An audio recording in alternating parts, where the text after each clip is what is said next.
Welcome to another episode of PSYCHED. I'm your host, Sule A. Joseph, a counseling psychologist by profession. Today's episode, and I know I've been saying this quite a lot this season, in season 4, is yet another controversial conversation and topic. Y'all please, don't firebomb my house and my car and thing now, right? But I come out to have some controversial conversations this season. Real topics that we keep hiding under the covers and not having. We need to have these conversations. But before we get into this one, my favorite segment, Psyched to Know. Psyched to Know, brought to you by Sule Joseph and Associates.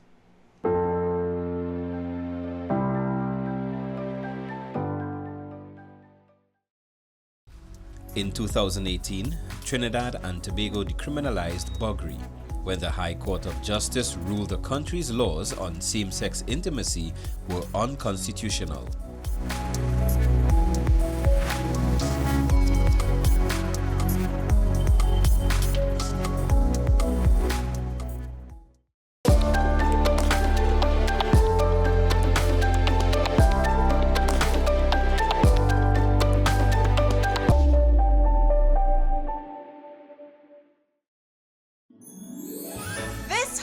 Season. Bring the magic of Christmas home with WESN's Joy of Christmas.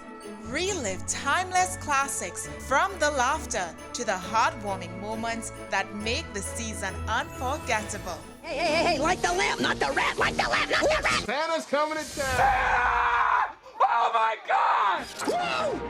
Oh, poor baby. Experience the joy of WESN special productions, crafted to bring you new stories and cherished memories. This year, let WESN bring the joy of Christmas to your home.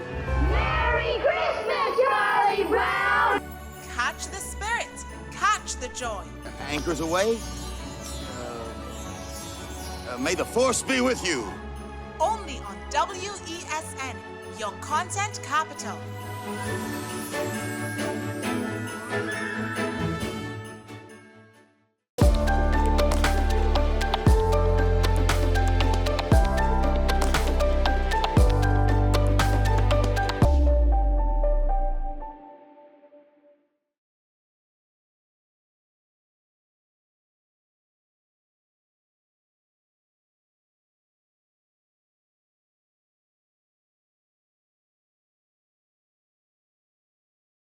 I don't mind to do what I want to do, because George said, don't judge. Judge not. And he always say in the Bible, men will be lovers of themselves. But don't implement something what somebody don't want, and don't try to make somebody feel it's right to please you. And to please nobody else. You're gay, and you tell people you're gay if you think, and some being in the closet and come out. No, I don't think so. For me, I don't think so.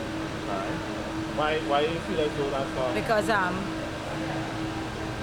I don't find it's right, you know? More of a moral issue for you is not moral. Yeah, I find it is not right. That's but my thing. what about the states accepting it? Well, what the states accepting it, well, I can't answer for that one. Okay. But for me, my thinking, it's not right. That ain't right, you know. That ain't right in the sight of no one, you understand? From ancient, you understand, that being condemned, God looked down a whole city concerning that. You understand? They shouldn't think about that. We don't agree with that. You don't? What? So why? Why? Yeah, why all?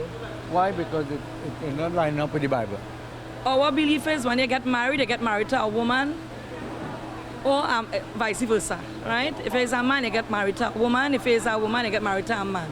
Go up in the hieroglyphics and certain things, all on the pyramids and certain things, and research it, and you would see for yourself. Homosexuality not in no stat. That was always the... When they increase the strictness with the police, they want to bring it down, get it spoiled people train and whatever. You know? You understand? So it's about their policy. You understand, right? I want to bring it down here, you understand, you know, to match up something very good. The messing with the minds are the youths. Because, all right, if a child is straight, then you're telling a child to be gay. And gay is being normal. So if your son was supposed to carry on your legacy, was supposed to make forth your seeds to multiply the earth as God say, start a lie down with a man where you have nothing. Welcome back. those of you at home who've decided to stay with me, warning, fair trigger warning, this one, and I know I say it often, is going to be a controversial one. If you've looked at the topic already or you've seen it come up on the TV screen, today we're going to have this conversation. Gays, should they stay? Is this a gay rights issue or human rights issue? Helping me have that conversation today is the co-founder of Pride TT. Of course, you might have seen sometimes the parades that are happening in Port of Spain. There was a parade sometime that happened in Woodbrook. I'm assuming Pride TT would have been involved in some of those things. But we have the co-founder of Pride TT having a conversation with us today. Kennedy Mirage, thank you very much for joining me this morning. Kennedy, are you there? Hi, Sule. Good morning and welcome to all of your viewers. It's a pleasure to be here. All right, thanks for that. That bookshelf in the back there is... Right. I should thank my father. He's the one that built it for me. But I'm assuming he built everything inclusive of the, not the glowing pink unicorn in the background, right? No, that's a gift. That's a gift from my friend. All right. Well, the topic is a controversial one. The title of today's program is a controversial one. So we're just going to jump, I jump in straight into controversy, and I am going to ask this question that everybody wants to know. Controversial as we make it, right? So, Pardon? I mean, I understand. I said it's only as controversial as we make it. But true. So, who's Kennedy Mirage? Who am I talking to today? Who's Kennedy Mirage? That was a very difficult question, please. I'm still trying to figure that one. No. I mean, I consider myself to be an average bloke like many other guys in Trinidad and Tobago. I'm openly gay, so maybe that sets me apart from most people. I know that can be a challenge to a lot of gay men or LGBT people in Trinidad and Tobago to be open about their sexuality and to be proud of that.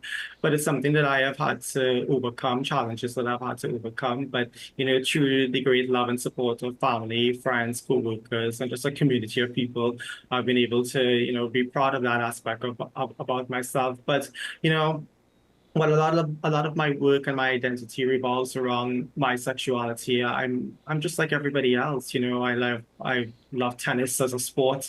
I love award shows. I love movies. I love going to dinner with friends, partying, carnival. I mean, these are things that are all hugely indebted in my identity. You'll find me on the beach almost every weekend if I can, you know. So I love my country, and I love everything about, you know, who we are, that makes who we are as a people and as a country. So in a nutshell, that is who I am. So you sound more Trini than anything else. Carnival, beach, going dinner and liming and so on. You sound more Trinidadian than anything else.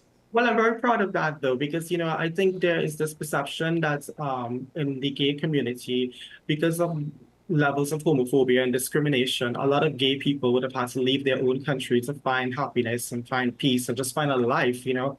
And of course, that was an option available to me when I was younger, but I chose to stay. I wanted to be part of my country. I wanted to make a difference. I didn't believe fundamentally that I can't have anything in my country I can't have anything else outside of my country that I won't be able to have in my own country. So my life's work up until this point has been trying to make that difference and create that change, not necessarily for myself, but for my community and to the wider society at large. The first hard question. Mm-hmm. Out of why are you gay? Why you choose to be gay? Why you could have live a nice, easy life. You could have get a nice girl somewhere, settle down, you know, not face any discrimination. Why are you gay? Why you choose to be gay? Why? Well, it's an interesting question. So let me just shoot it back to you before I answer the question, and hopefully this will lead into the answer. Why did you choose to be, I'm assuming you're straight. Why did you choose to be straight? Well, first of all, thank you for making that assumption. I appreciate that, right? and yes, as far as I'm aware, I am straight. I've never thought about it. it's Exactly. it's not something that I sit and I think about. So the response probably would be, this is just who you are. Right. Yes. Right? Right. That's my response. This is just who I am. I can't give you a date, a time, a year when it is I woke up and decide, you know what? You see that thing that everybody hates and you're probably going to get killed for or discriminated against and will not be able to enjoy a high quality of life. Let me choose to be that. That's what it is I'm going to be. And worse yet, let's not even keep it a secret. Let's make it open. Let's be public about it. You just decide to play life on hard mode, right? Like life is going too easy. Like this is going too easy for me. Things are too great. Let's play it on difficult mode. Let's go full. Exactly. So to answer the question, and I have gotten it throughout my entire life, this is just who I am. I can tell you stories about me having same-sex attractions, and I don't think it was sexual, but even as young as 5 years old, at 5 years old, you're not thinking sex, but you find yourself, more drawn to boys than girls, or maybe you're drawn to more feminine things than masculine things. So again, it has always been a part of who I am. The problem has been, though, is recognizing that, coming to terms with it, and finding the language for it. Because at that point, when you're younger, all you're hearing is all of the negative things, and you're not understanding what that has to do with you and how it applies to you. You're still trying to figure it out. You're still trying to understand why it is you're feeling whatever it is you're feeling, and why no one else seems to be feeling the same exact way. So again, many people have this perception that, gay people just wake up one day and we just suddenly decide, okay, I'm going to be gay. Vice. You just decide, you wake up a day and you decide you like Vice, you're vicey and so on, and exactly. It has always been part of my soul, my character, my identity, my personality. This is who I am. You think I don't want to live in a world where I can be straight and have all of the good things that straight people have and have an easier life? Of course I want that. I would love that.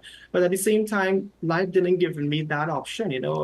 My creator, whoever it is, didn't afford me that luxury. So what am I going to do? Am I going to do exactly what it is you said I should do? Deny this major part of who I am, pretend that I'm something, and live a lie for the rest of my life, get married to someone and deceive someone. And then when the truth finally comes out, I end up looking like the bad guy, and no one seems to recognize, well, what was the reasons that would have led him to take that part of denying his existence and reality so that he can be with someone just to fit in? No, it's not fair to that person. It's not fair to me, and it's not fair to the society at large. We all have to be able to live in a world where we can be ourselves, the truest sense of ourselves, without hurting or offending or attacking anyone.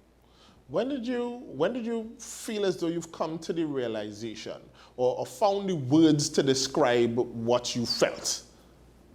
When do you that's the thing. In my teenage years, obviously, that's when it is, I think around 13 years old, when I noticed all of my friends, it was an interesting dynamic. We were all in school together, Form 1 and Form 2, 11, 12 years old, and suddenly hormones kicked in at 13, and you start seeing people coupling up. And it was like strange, because it was like we know each other for 2 years and none of that was happening. And all of a sudden you start seeing your friends, liking this one and liking that one. Right. And none of that happened for me. I didn't feel that attraction towards girls. I didn't have that, attraction. And I think where the struggle really came into play, I didn't at that age, and because of a lack of resources and education, I didn't have the words, I didn't have the knowledge to know what this is. I mean, I knew what homosexuality is, and and all of the slangs and connotations that people use to attack gay people. I mean, I have had that experience up until that point, but to really understand what all of that meant to me as an individual, as a human being, it took some time to figure that out. And I would say, doing my own research, talking to like-minded people, having a support system in place that was that allowed me to,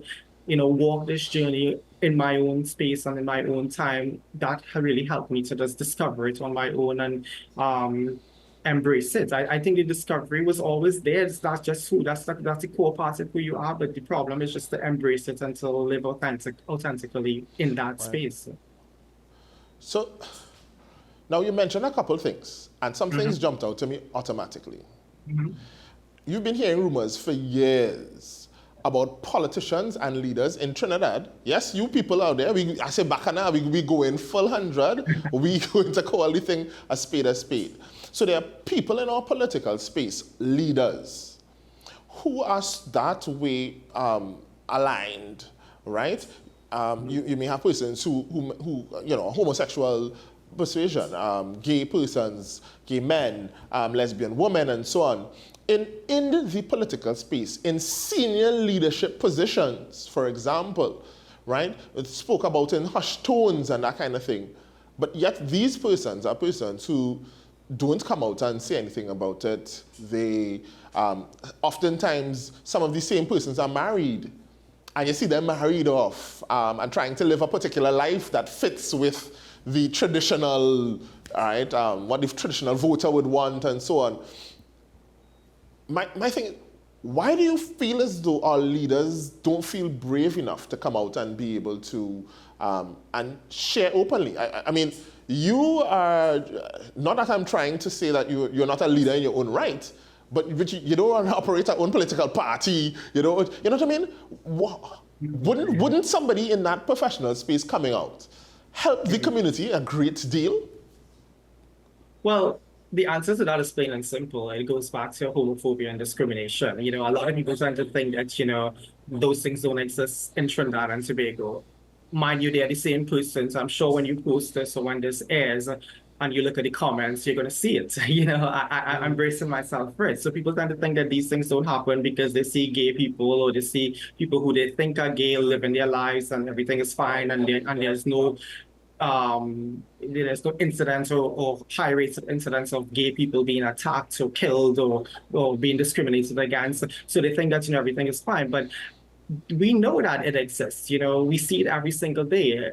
I, as an openly gay man, it's a huge risk. It's a challenge at times. But, you know, I think being in the closet and hiding and having to literally be, you know, having eyes behind the back of your head everywhere you go. I don't want that. I mean, it's what we know. We live in a country where crime is a problem. So, and it's a problem for all of us. But, you know, when you're gay, it's like, it's sort of similar. It's like, you know, you have to be on alert, on guard 24/7 every single day of your life. What kind of life is that? Yeah. I feel that is one of the reasons, homophobia and discrimination. And then I just also want to say that in regards to politicians and leaders who may be openly gay, let's be real about it. Listen, we may all have our beliefs and our suspicions, but unless we are literally in someone's bedroom, we don't know what they're doing. So we can't make, you know, assumptions about who may be gay or who may be, you know, straight. You know, we don't know who people are behind closed doors. And as long as they are not physically or mentally or psychologically, sexually hurt, you know, harming anyone, it's none of our business. Now, I get both sides of the argument. I do. I do get persons saying, listen, based on my religious beliefs, my moral beliefs, and so on, this thing of homosexuality is wrong. As a matter of fact, a lot of people quote biblical scripture where they talk about God destroying a whole city, Sodom and Gomorrah, for you know, what he considered to be abomination, and that's a lot of persons' beliefs. But then I also do understand from on the opposite side, from persons like yourself who are saying, listen, I am living my life here on my side, not hurting anybody.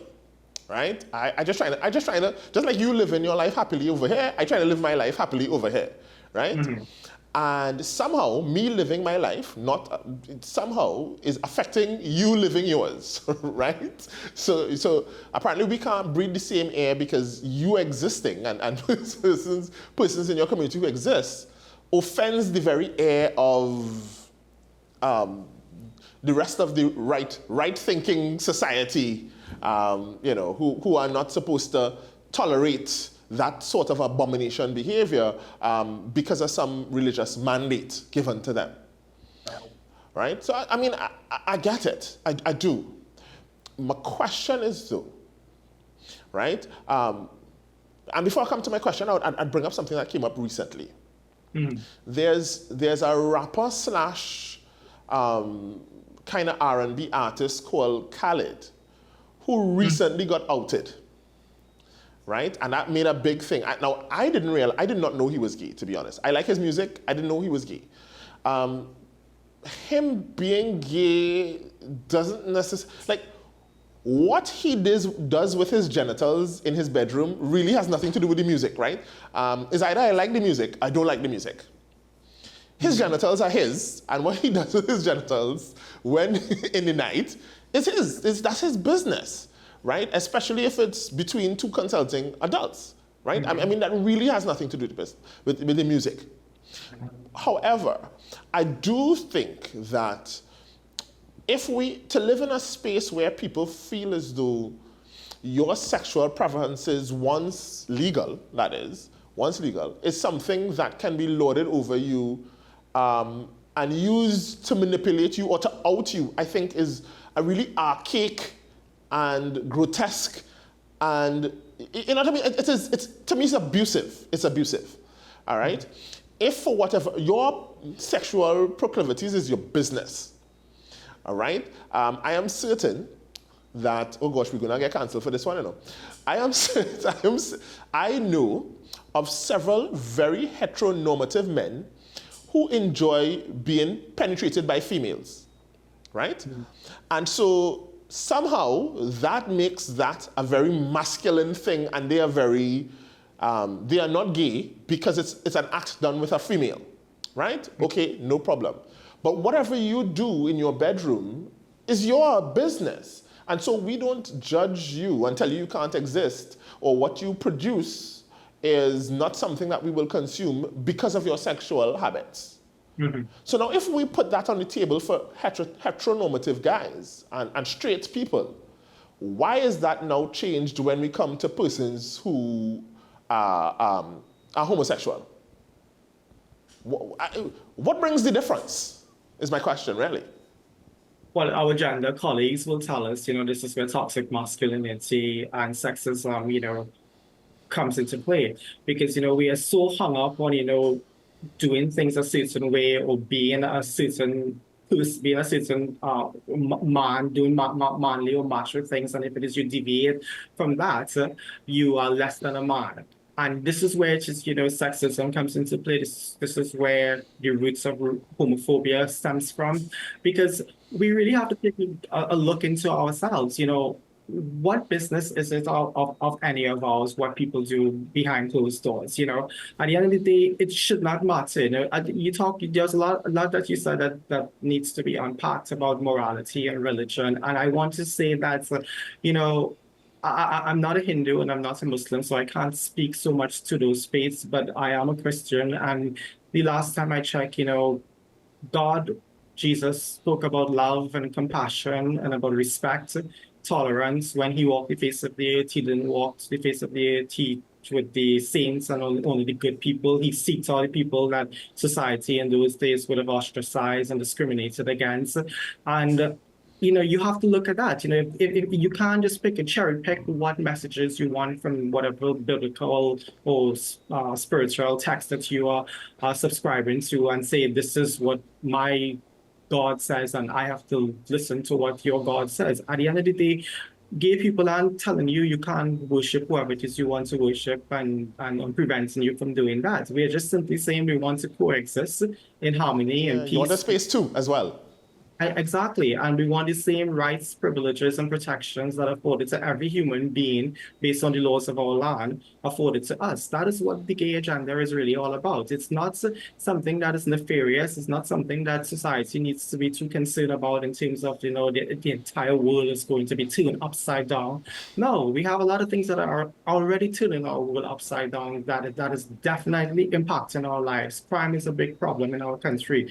We see what's happening with, totalitarianism and, white nationalism around our world. Those are things that we have to be concerned about. We have to wonder how that's going to impact us.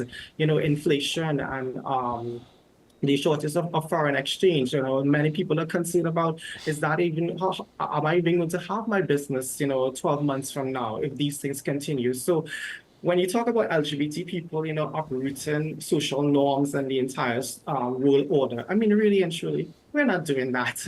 As far as I'm concerned, as far as we are concerned, we have been around since the existence of man. We have contributed significantly to our international development, to our world. We have made significant contributions to our arts, culture, literature, history. We have always been a part of the world order, so to speak. So us being more vocal and more prominent in society is not going to replace any rights or privileges that you think you are going to lose. If anything, we're just asking you to be a little bit more charitable, hospitable, and dare I say religious, and share those rights, share those privileges, share those protections. Isn't that what religion teaches?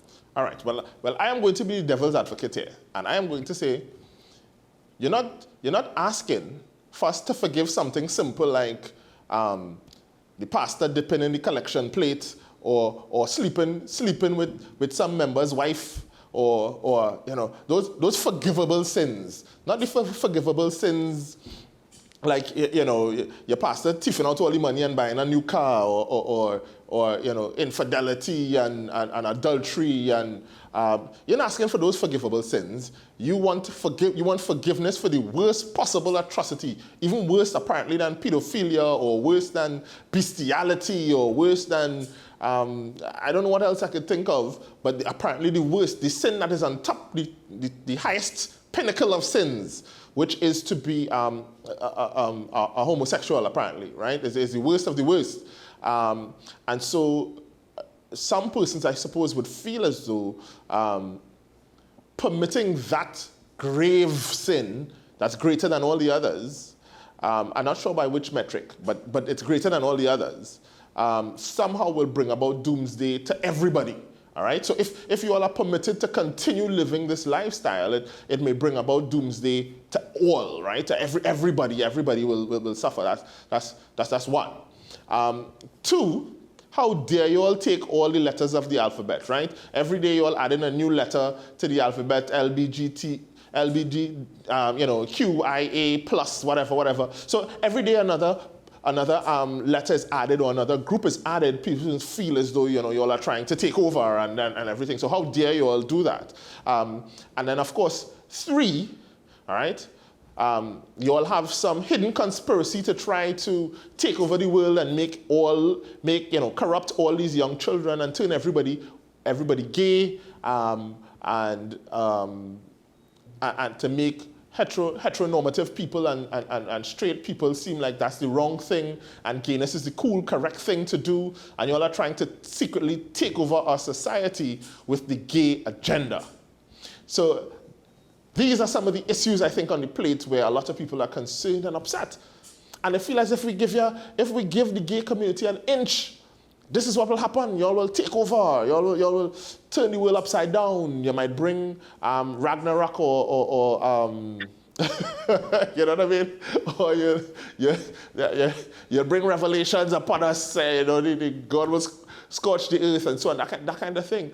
Those are some of the issues that I feel a lot of people hold on to that shape the narrative about the homosexual community and shape some of the hatred towards the homosexual community.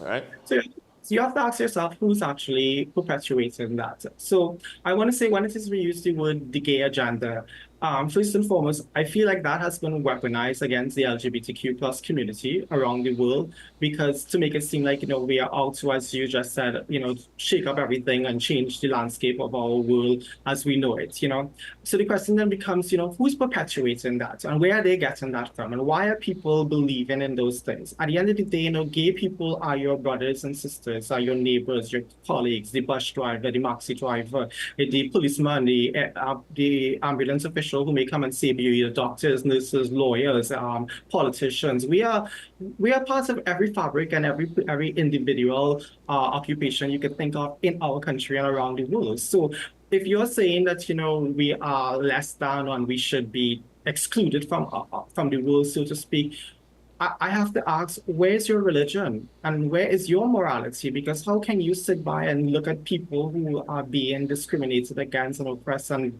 and further and advance that oppression? Is that being taught in your religious text? Is that what it is your religious leaders and your God is teaching you?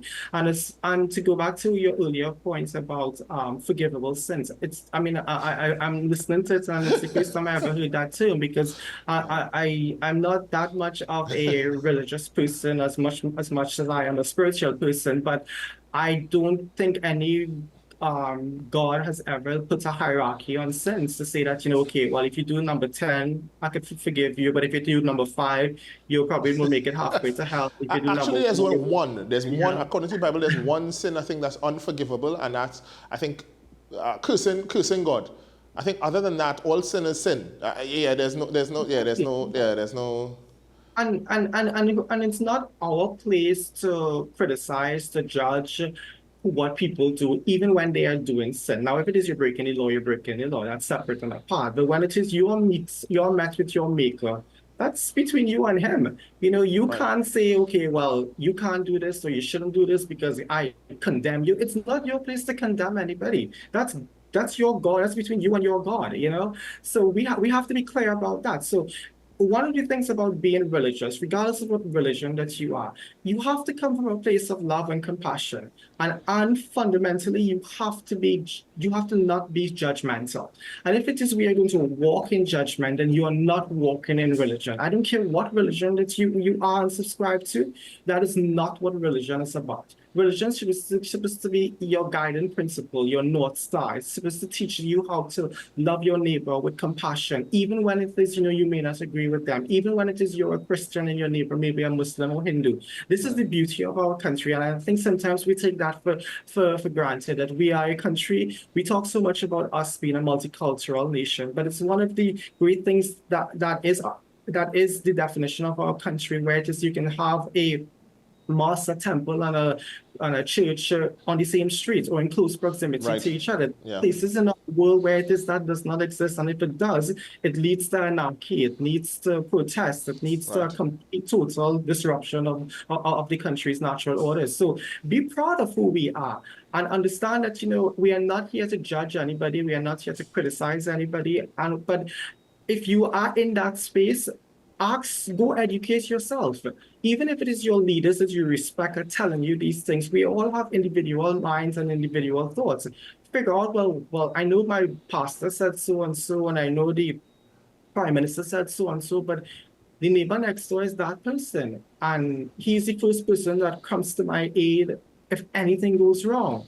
He's the first person that will drop everything and be there for me and protect me and provide for me in my hour of need. So what does it say about me? And that is what it is we want Trinidadians to wake up to. We are not here, as I said, to change anything. We're not here to make life more difficult for you. What we want from you is to really look deep within yourselves and look to the inner core of your humanity and let that speak for yourself. At the end of the day, I want to believe fundamentally that there's a lot more good people than evil people in this world. Because if it wasn't that way, then we wouldn't be sitting here having this conversation.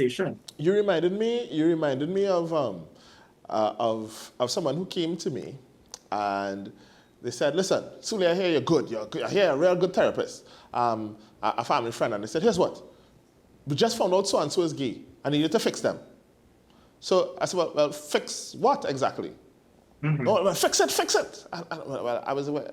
But I confused. What would you like me to fix, right? Because I didn't know what. So when what? Well, obviously fix the gayness, and right.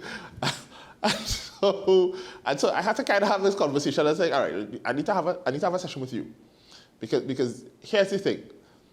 That's not something I could fix, right? It's not. First of all, let's have a conversation about the term fixing, right?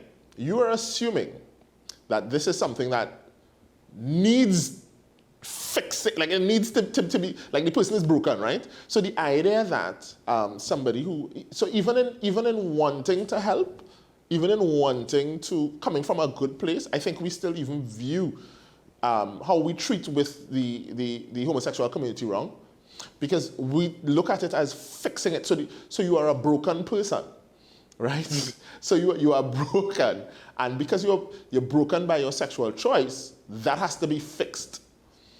And the funny thing is, there are so many other things that could possibly be wrong. You can be traumatized in other aspects of your life. There are things that possibly can, that therapy would be required for. And funny enough, I told you before we started, and I always say, I do not consider myself an ally. I am not an ally, right? I do not consider myself an ally. Even though you keep throwing the term at me, I am matrixing it. I am dodging the term. I am not an ally. Because when I started therapy, when I was doing my training, I felt originally that I could not have gay clients. And I felt like I couldn't have great clients because my background would have facilitated too much bias to be able to see a gay client. So I felt like, because I grew up in religious background, parents real staunch and so on or whatever, and I felt that would not have provided a good background. I would have had biases against the homosexual community, and that would not have worked well for me as a therapist. But as I got more into therapy and I got more advanced, one of the things that I recognize, and Trinidad and Tobago, listen to me, please listen when I say this. When I talk about issues, I don't talk about gay issues, because even in couples therapy, issues are issues. There are no gay issues. Communication in a gay couple is the same issues with communication in a straight couple. Issues of trust in a gay relationship is the same issues of trust in a straight relationship. And then when I got to that realization that what we're talking about is healing and working with people, that's why I say I don't agree with it being gay rights issues. I consider it human rights violations. So it's not because when we boil people down to whether they're gay or straight, then we are still having a conversation about their sexuality and where they put their genitals when the night come. And quite frankly, that's none of my damn business, right? Once you're not putting your genitals in or on me, then I have no right to have any say as to what you do with it. That's your business. Now, the issue though to me is, when we boil it down to human rights, then the person who they brought to me, who they said was broken and they needed fixing, right? We take their sexuality out. What is the issue? The issue here is that this person felt unhappy for years and could not share for years. And eventually what happened is they got to a point where they couldn't keep it in anymore and they didn't care. And they came out in such a louder way that it made it uncomfortable for everybody else. And that was an issue. That was an issue that needed working on.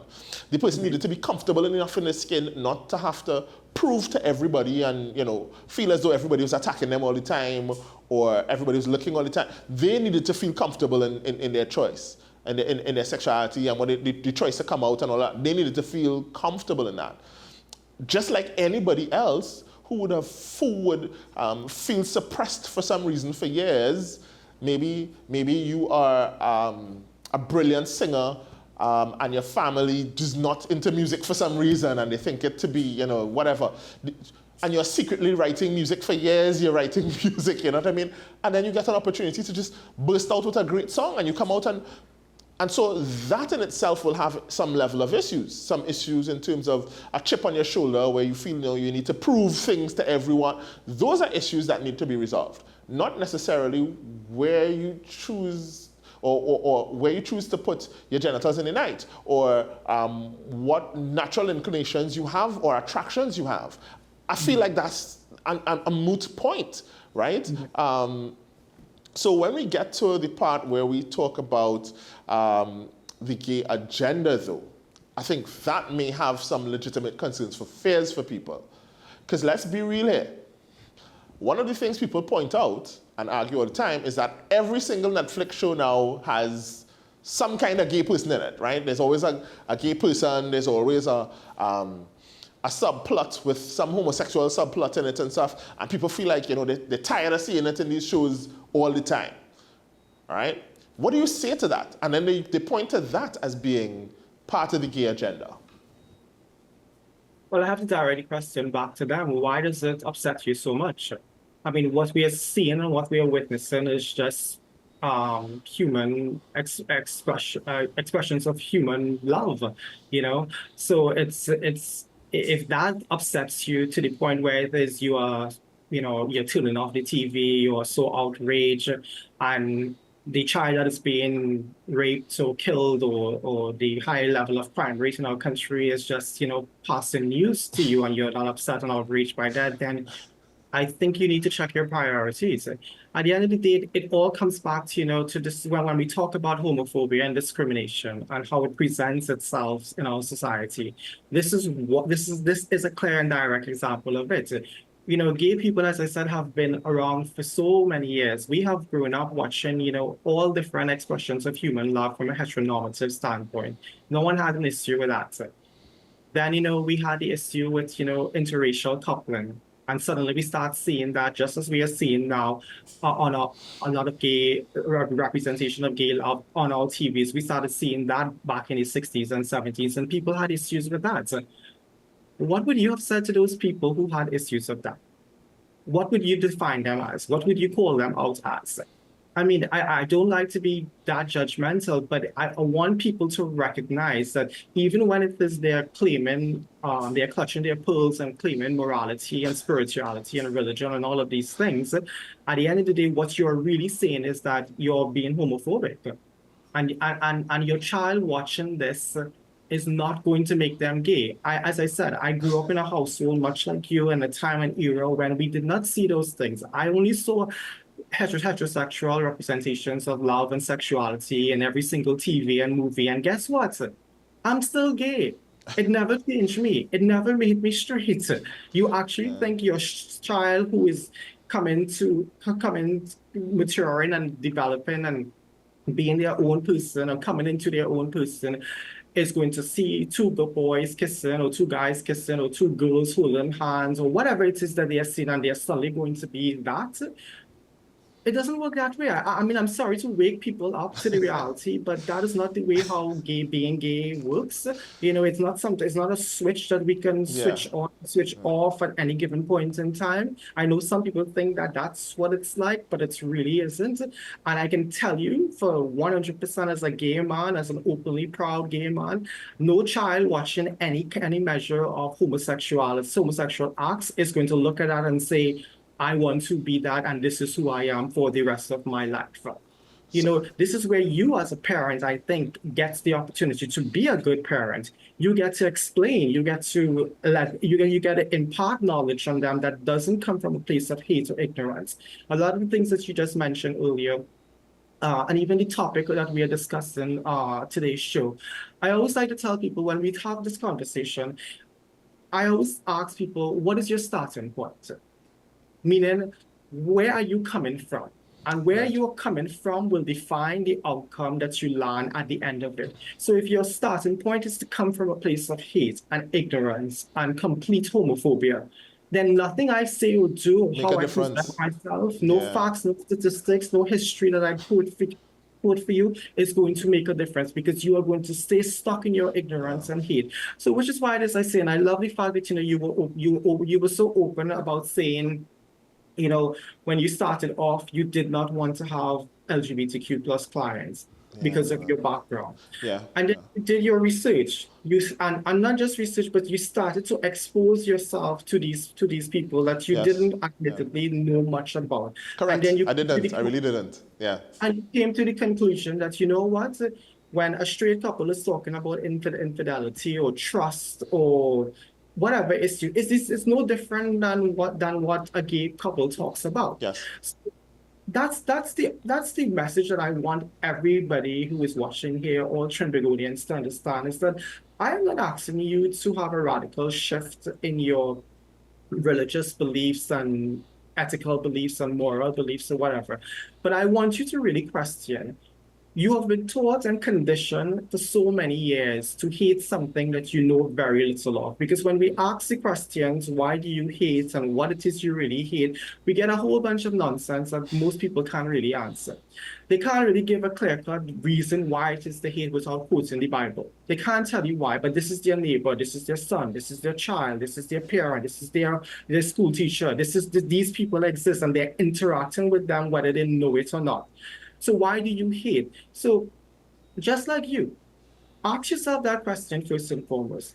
Go seek go seek the knowledge to empower yourself, and that can come from a wide variety of sources. You can go to your library, you can go to your spiritual advisor who may be a little bit more compassionate and give you advice that can help you to understand better, to not judge so much. And then, take it a step further. There are many LGBTQ plus organizations in Trinidad: the Silver Lining Foundation, Pride TT, KAISO, I Am One, Friends for Life. They have been in existence for well over a decade and more in this country. They have prominent leaders and respected leaders who are knowledgeable, who have been dealing with these issues and interacting with the LGBTQ plus community for, as I said, over a decade. Get to know them, talk to them, ask the difficult questions, or as you said, the controversial questions that you are asking me, and create a judgment-free zone where it's a safe space, where it is we can have this dialogue and we can have this conversation. And therefore, we can at least, we may not be able to see eye to eye on every single point and issue, but at least we will have the knowledge to know that we can make an informed. But you see, I think that is the problem. The problem is that we are too afraid to even have the difficult conversations. Mm-hmm. If we were to start having these conversations, because I am 100% certain that this episode is going to get some backlash, right? I'm 100%. And if we to start having, because we can't address it without having the conversation. Mm-hmm. And we like to bury our heads in the sand, right? We like to pretend as though it does not exist. That homosexuality is not a thing in Trinidad. And the truth is, the fact that we see it on movies, it's like, this is why I try to explain to people, for example. There was a period when black people weren't on TV. All you saw was white people. So it was only white people on television. And then there was the one black person that would pop up, the token black guy, you'd see, right? And then you'd start to see, and Chinese were only shown on television in a very specific light. It was only martial arts, right? So you'd only see, a Chinese person doing martial arts on television. They weren't seen, so they didn't have a whole character. It wasn't a whole, emblematic, right? And so that was ethnicity, right? Then you started seeing men were only shown one particular way on television. It was the hard Iron Man kind of thing, whatever. And then we started to see, as society evolved, we started to see men with a softer touch. You started to see men cry on television. You started to see women working and so on, whereas in the earlies, women did not work on TV. The television programs are a representation of your society, people. So I'm not saying, because I can't speak to that, I don't know if there's a secret gay meeting that happens very often among these groups, right? I don't know. I'm not invited. I don't know. I cannot speak to that. But I am saying that, of course, you're going to see a rise in homosexual persons and stuff on television, because that's where we are in society right now. It's becoming more open. Certain sectors of society are becoming more accepting of the communities and so on. And you're going to see that. You're going to see it. It's a representation and a reflection of your society. And that has historical precedence and context, because every time there has been a huge shift or radical shift in the natural order of our society, it is usually quickly followed by a great resistance. So everything that we are seeing and we are witnessing right now is nothing new. In fact, a lot of the things that are manifestations of homophobia and discrimination is just repackaged homophobia from decades ago that they are now, repackaging and labeling against LGBTQ plus people to discriminate against them. So again, that doesn't mean that we stay silent on these issues. I think what separates this period compared to previous eras is that we have knowledge. Information is at our fingertips right now. And if it is we aren't going to take advantage of the resources that we have available to us, then that's what the people who are trying to keep us back want. They want us to stay ignorant. So then what does this movement really want? Besides clearly being flamboyant and annoying us straight people and trying to to eat the souls of our young children and convert all straight children growing up into homosexuals. What do you all want? What are the rights? You're asking for these rights. You're saying you want to share rights. What rights are you asking for that you don't already have?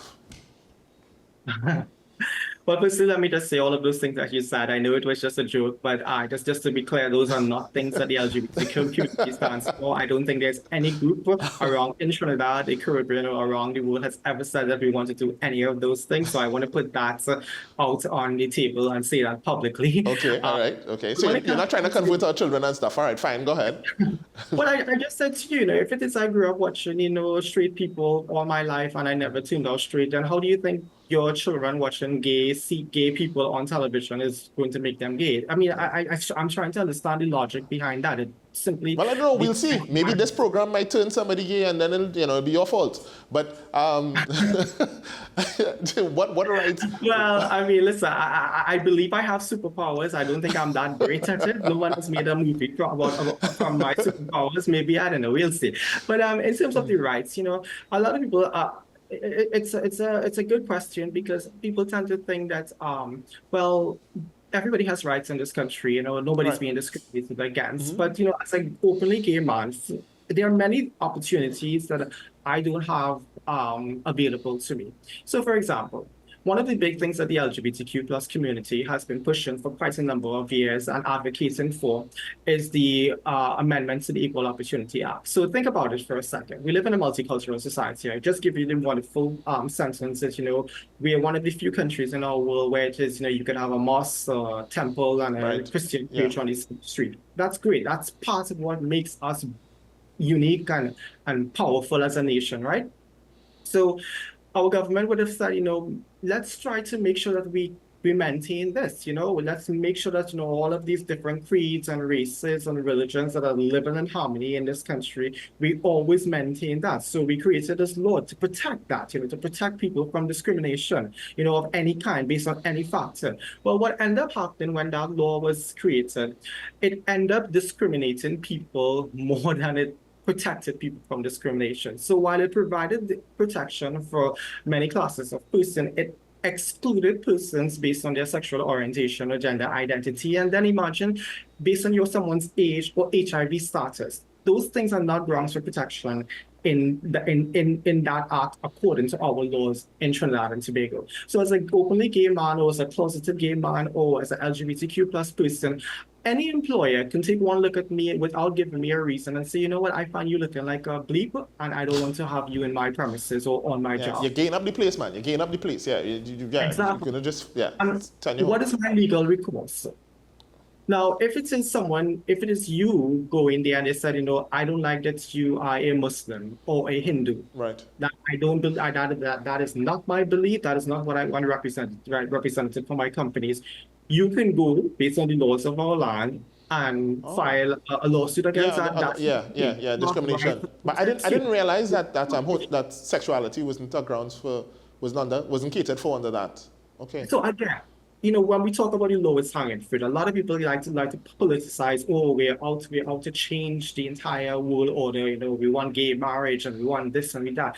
What we are really fighting for, and what we have been fighting for in the legacy and memory of the late Colin Robinson, is to amend the Equal Opportunity Act as a starting point, as a basic, fundamental and human right. Gay people should not be discriminated. So when we hear our Prime Minister and our politicians, both past and present, talking about, oh, well, nobody is discriminated against in our country, really? You have laws that openly discriminate against us. Look at what happened to Elton John, one of the most respected artists of our times. Tried to come into our country to perform at the Tobago Jazz Festival about a decade ago. He needed to get a special visa just to enter our country. Why? Because he was an openly gay man, because our immigration law says that's how you are not allowed entry if it is you're homosexual in this country. This is still 2024. We are going into 2025. We have made no amendments to that. We haven't even adjusted that. And we ask also when people say that, what are the rights that we are fighting for? Again, we are not trying to change the world. We are not trying to disrupt your way of living. But what we are saying is that you, even though these things may not affect you, you should be just as outraged race to live in a country where these things are the law of our land. You should be there with us standing on the picket line advocating for this because today it is us. Tomorrow, we don't know who else it is going to be. And that is the fear and uncertainty that we all have to be living with as minority citizens, to continuously advocate, not just for ourselves, but for all of mankind, so that we do not ever live in a world where it is we have leaders who get to that throne of power and suddenly wants to change the entire dynamic of what we know our country is and could be. So again, these are just two fundamental rights and privileges. We can talk about adoption, we can talk about marriage, we can talk about, if it is I'm in a relationship with someone and my family has disowned me and I fall ill, my partner may not have the rights to make medical health life-saving decisions on my behalf. God forbid I passed away and I don't have I didn't think of leaving a will or a will that would give my partner the property that we own or whatever property that I may own. My family who has disowned me for 30, 40 years could come back into the equation and say, you know what, get out. This is my son's property. Again, when you bring it down to those fundamentals, that's what gay people are asking for. This is what we are advocating for. And I don't understand why it is we are sitting here as, a collective society and saying some people are better off than others, you deserve more than others. That is not the way that we should ever look at our fellow human being. We should never, ever allow ourselves to think that way and then quote religion at the same time. It doesn't work that way. I don't think your God is going to be too kind with you. It doesn't even sound as though you all are asking, it doesn't sound as though the movement is asking for even top level, like basic crumbs. So you're asking for crumb rights. To me, that should have been standard. So actually some of the things you're sharing with me are things I didn't even know that. I took that for granted that those were standard rights. To impart that knowledge on you, and I want to say that has been very deliberate, on behalf of the advocate community, the LGBT advocate community. We're not asking for things that are too controversial that our society, we admittedly know that we are not ready for. But yet we have politicians and religious leaders who are going out there and taking the absolute worst and spreading this misinformation about who the LGBT community is, how they are going to attack you, how they are going to affect your quality of life, and perpetuating this level of homophobia and discrimination against our community. Again, it's a well-coordinated attack that they have put out, and they are very much versed in this. They have been doing this for quite a number of years with very little resistance. The difference being is that LGBT rights globally is on the rise because many countries are recognizing that, I do not want to have my country saying that this class of people should not be afforded equal rights and protection under the law. We are all equal under God's eyes, and should be under the law. So let's create a space where everybody have the same freedoms, protections, and human rights that is afforded to all of us, simply based on the fact that we are human beings. If we're out of time, and I hear you, I hear the passion in your voice for the advocacy. I also hear the pain in your voice because some of these things, as you said, are basic. Like I really didn't even realize some of these basic things were issues that you all are still fighting for. In 2024, we have people who are essentially subhuman or sub-citizen. Right? That we had a class of sub-citizen, really, because some of these basic things that you're asking for, to me, I took for granted that are across the board for all citizens. Yeah. And I know you're out of time as well, and I just wanted to add as well as one closing point. It doesn't just translate because of laws. So, this thing happens in the family as well. I can't tell you the number of calls and messages that I get from young people across our country saying that, they are on the cusp of wanting to take their lives because their family members they can't do it anymore in their households because family members are discriminating, the family members are abusing them. I had a friend recently who said to me he had to move out of his grandmother's house because the grandmother put him out. She felt he was disrespecting his house. And how was he doing that? By simply being himself. And this is where we are, 2024, Trinidad and Tobago. This is who you are. You are saying to your children that if you turn out to be this, I don't want to have anything to do with you. And I hear the false equivalency about, well, being gay is one sin, and if it is you are a murderer or a rapist and stuff. Listen, that doesn't fall in the same sentence as far as I'm concerned. There's no connection or correlation between someone who's a homosexual and someone who's a murderer and rapist. Don't put us in that category. That is not who we are. Okay, and I want people to understand that when we say homophobia, when we talk about discrimination, this is what we are talking about. The fact that people can equate us to these heinous things, we are not any of those things. We are your brothers, your sisters, your moms, your dads. We are your, as I said, your work colleagues. We are your bosses, your policemen, your doctors, your nurses, your lawyers. We are everything to you. We are interacting with you on a daily basis. We may be the only person that may come and save you in your hour of need. We have done that before in the past, and we will continue to do that, even when it is you trample and stifle our human rights. Because we are out of time, if there's one thing you could leave Trinidad and Tobago with, what is it that you'd want to leave them with? One thing you'd want them to remember. What's the one thing? I would say we are people. Gay people are people. Fundamentally, we are still human beings. And you have the opportunity, if it is you are feeling a certain way or have certain beliefs about homosexual people, I want you to challenge yourself and ask yourself, why is that? Have I ever met a homosexual? Have I interacted with them, like really sit down and talk to them and figure out, okay, what's going on with them? If you haven't done that, you owe it to yourself. Because if it is you're going to hold on to all of these really hardline and hardcore beliefs, meet somebody that you're not so sure about and haven't taken the time to educate yourself about. Listen to them, really, truly, intently listen to them. Understand where they are coming from. I'm not asking you to change your mind and perspective, but hopefully your interaction will broaden your viewpoints so that when it is you have to make an informed decision about why it is you're carrying about and holding on to hate, you will do better. Thank you very, very much for joining us today. Thank you very much. If persons want to get in contact with you, if there's anybody watching, any young man, young lady who's going through it and really does need support, and somebody to talk to join the movement, maybe persons who are interested, maybe allies, not me, but allies who do want to, how do they get in contact with you? Well, PSYCHED12 has our own website at PSYCHED12.com. We are across all social media channels. Just drop us a message. We have people who are always available to respond to those messages on Facebook, Instagram, Twitter, TikTok, I believe. Yes. So we're all over. And of course, Pride is a public event now. We are hoping to grow that event. We have gotten tremendous support. So when people say that the gay movement is dying and they're not hearing from us, I can tell you the fact that you and I are having a conversation on national television, the fact that I can stand openly and say I'm a proud gay man, that is a testament to how far we have come as a society. And if I can do it, I'm sure many others can take that same plunge and leap and they can live a happy and successful life. Thanks very much for that. I will close Trinidad and Tobago by saying this. We started this conversation by asking, why are you gay?